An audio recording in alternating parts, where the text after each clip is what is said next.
Primer video de la serie haciéndonos preguntas a través de la Biblia.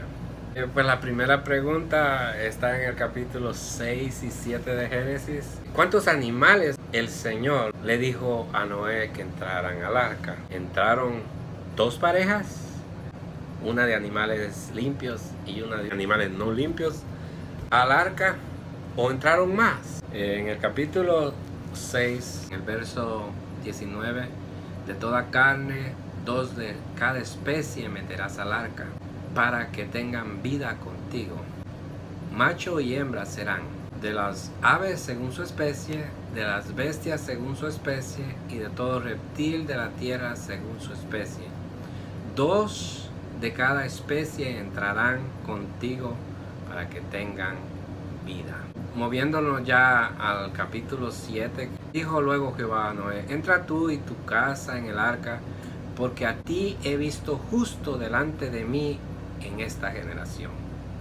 De todo animal limpio tomarás 7 parejas. ¿Cuántas? ¿Una pareja? 7 parejas. Esta segunda pregunta tiene que ver con la primera. Dios le dijo que trajera animales que se arrastran, que vuelan, en los cuales hay soplo de vida al arca. Tal vez usted alguna vez ha dicho: ¿cómo Noé pudo mantener los animales marítimos?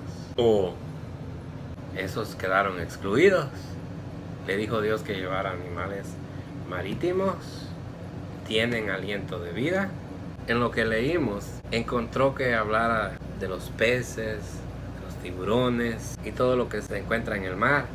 El pez se muere si se queda sin agua, y entonces no es un ser viviente como los que se arrastran sobre la faz de la tierra, como los que vuelan o como el mismo ser humano. Además, Dios iba a mandar un diluvio para destruir a todo ser viviente, excluidos los seres marítimos. ¿Y no será que allí se encontraba la ballena que Dios tenía preparando ya para que pudiera mantener vivo a un profeta que se alejó de Dios, Jonás? Concluyendo con la respuesta, no entraron los animales marítimos al arca. La tercera pregunta es: cuando el hombre y la mujer pecaron, dice que Dios, por su misericordia, por su infinito amor, puso un querubín y una espada que se revolvía, impidiendo la entrada de esta pareja al huerto nuevamente. ¿Por qué Dios no quería que esta pareja regresaran a ese lugar tan precioso que Él les creó para que pudieran allí desarrollarse y vivir una vida plena? Pecaron y claro, podemos ir y ver cuáles eran las consecuencias del pecado o de haber desobedecido el mandato de Dios. Pero la pregunta es: ¿por qué Dios impidió, a través de un querubín y una espada que se revolvía, el acceso al huerto del Edén? O más específicamente, que entraran y comieran del árbol de la vida. Contestando la tercera pregunta, ¿qué significa esa espada que Dios puso que impidiera la entrada de Adán y Eva al huerto del Edén? La espada se revolvía, impidiendo el acceso, y había un querubín protector.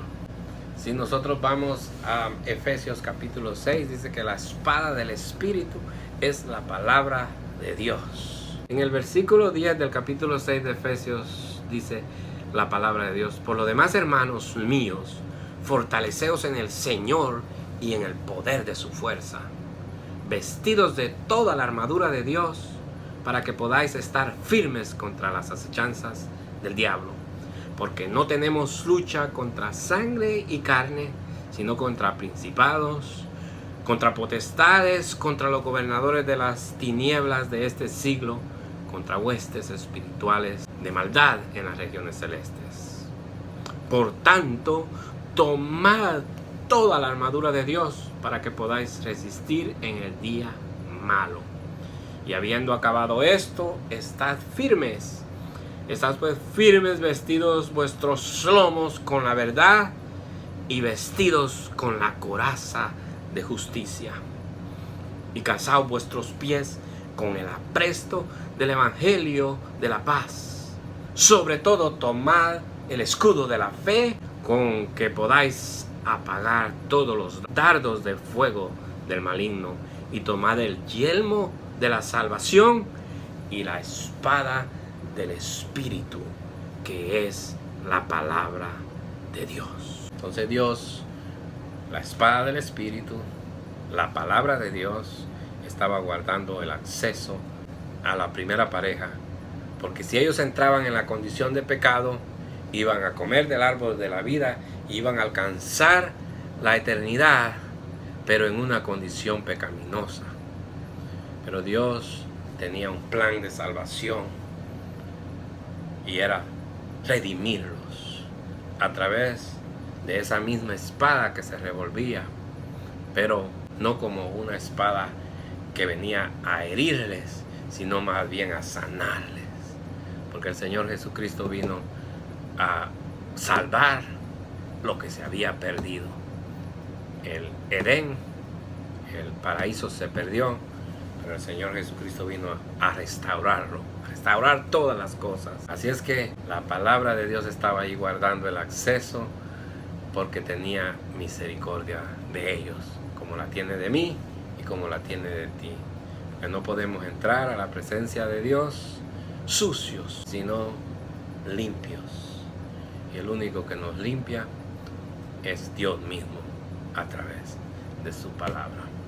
Te damos gracias, Padre, por estas preguntas y estas respuestas, donde nos hacemos llegar a todo el mundo, Padre, donde quiera que se pueda escuchar la voz hispana, Señor. Rogamos que tú abras puertas, toques corazones, y que sobre todo tu palabra empiece a germinar como una semilla, Padre, en los corazones de los oyentes. En el nombre poderoso de Jesús. Amén y amén.